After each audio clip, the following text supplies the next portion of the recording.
when they happen like that, right? Like that whole section when the thing starts to roll and he's trying to make his way out, like with the little doodad that he got, to make his way out. Yeah. And he's trying to figure out like what the exit plan is, and he's like, okay, well, do I exit through like one of the sort of like torpedo shooting canisters or whatever? And then he realizes he can't fit through with his suit, so he has to take his whole suit off except for the mask and like the oxygen tank, essentially. Yep. And he shoves that through in front of him, and then he bursts his way out just as the thing rolls down the entire cliff, and then it gets caught on the edge of it and yanks on it, so he needs to rip the mask out and everything. Like, again, the layers of building out a really impressive, tangible, physical stunt sequence is what these guys are just absolute magicians at. And the few, I would say probably about maybe an hour of runtime dedicated to doing that stuff is all great, and all as great as you've come to expect from these guys, which is part of why this movie is balancing out to closer to a 3 for me, despite the fact that I did feel, I would say, pretty negative, honestly, about most of the talking scenes in this movie, which I will say, again, some of it is not that different from what we already get in these movies, but there's something about how they deploy it here and about how little it feels like it pays off into anything resembling like a final, I don't know. There was something about it that really rubbed me the wrong way, even though I do understand how some people might think that that's hypocritical, because I'm like Dead Reckoning and Fallout. Fallout is the first time I remember specifically writing that characters spoke that way in a movie, and I've been like, wow, but it didn't bother me. The rest of the movie overwhelmed and had the power to overwhelm, and this one doesn't. This one, it feels like the star of the movie is kind of that.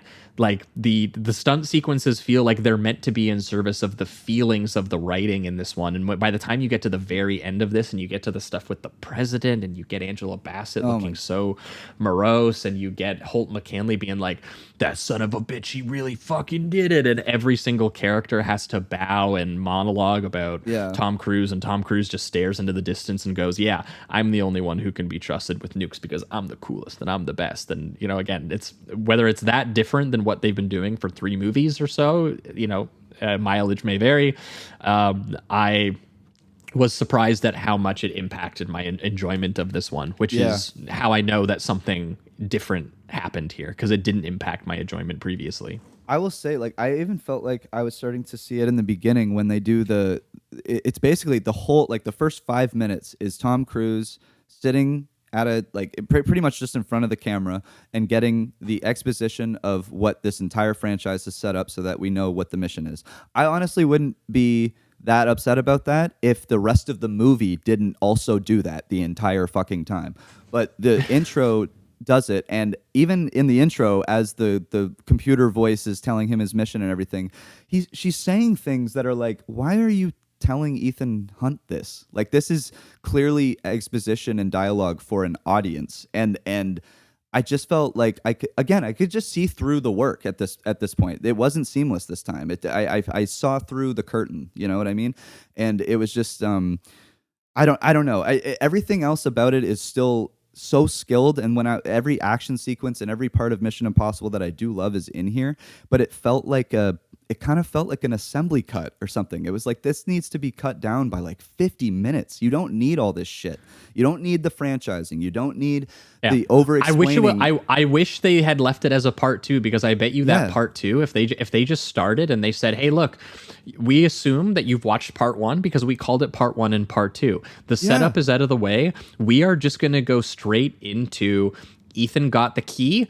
He's now going to go try and find the submarine where the key works. And if they had just been part 2 is that, I think I'm talking very differently about this movie. But agree. They really do go, we need a straight up hour to unnaturally force you to understand that this has been such great, well-planned writing from the very beginning.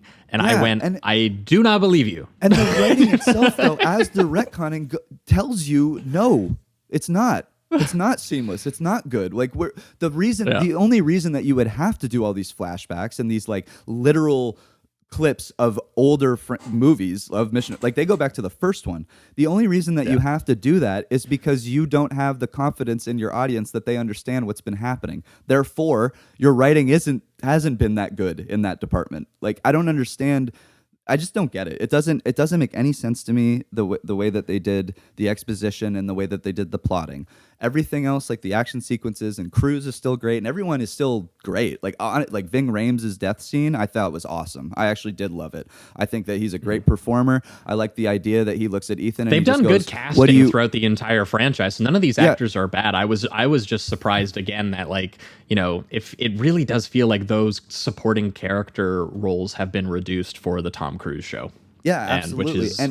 Which has been an issue for a while because I felt the same. Rebecca Ferguson after Rogue Nation, it felt like they weren't really sure exactly what it was that they needed to do with her for the rest of those movies. And I remember having a bit of an issue with, Dead Reckoning just being like, yeah, we'll just shuffle her out because we have a new one now.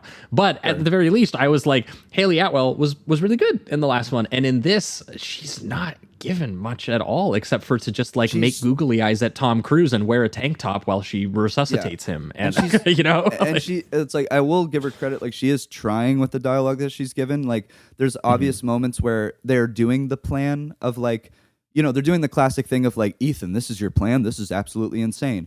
But this time around, because they know that the world is it's supposed to be like the brink of the end of the world, she's actually very teary-eyed and very choked up while she's doing this kind of this usually more fun team building stuff. So I do like that she's trying. But yeah, it is mostly the Tom Cruise vehicle. But I think with Luther's death, I do like when he looks at him